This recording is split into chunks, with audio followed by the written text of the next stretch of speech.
if you have a mule deer tag in your pocket this year, the hunt doesn't start once you get into the mountains. It starts right here behind a screen doing your e-scouting.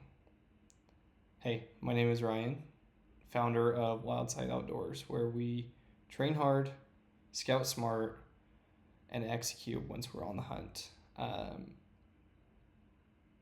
And this is episode 1 of Mapping Muleys, where we're going to take you through step by step how to plan a mule deer hunt from scouting, e-scouting, to boots on the ground.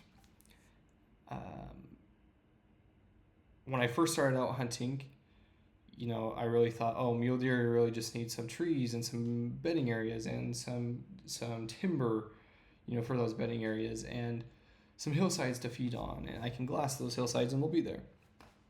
Turns out mule deer are a lot more strategic than that. And if you're going to harvest a mature mule deer, you're also going to have a more strategic plan going into a hunt. Mule deer love elevation. So I really look for that 9,000 to 9,500 foot elevations to kind of start. Thinking of those high basins with you surrounded with patchy timber, has low, lush green feeding areas. That's kind of what I think of when I think of like an archery or a high country rifle season, or a muzzleloader season as well.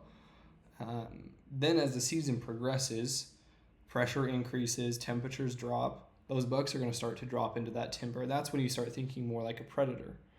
Where can these deer vanish? Where can they feed and still be comfortable, and not feel that pressure from other hunters, or feel like they need to move country quickly?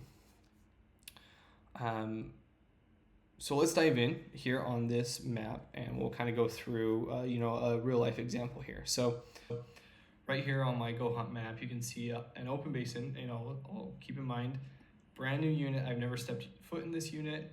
I'm not hunting this unit this year, but I just kind of randomly selected it. You can see this open basin surrounded by dark timber. That's prime. I'll drop a pin here on this north-facing slope for bedding. Then I'll look at the south-facing ridge here. That's likely some good feeding country. I'll also drop a couple glassing pins on these ridge lines to give me coverage of both areas. And that's kind of the setup, that lets you hunt smart from day one. And we'll go more in depth here. But for now, that's kind of the starting point. So in this series, I'm going to show you exactly how I e-scout mule deer from the ground up.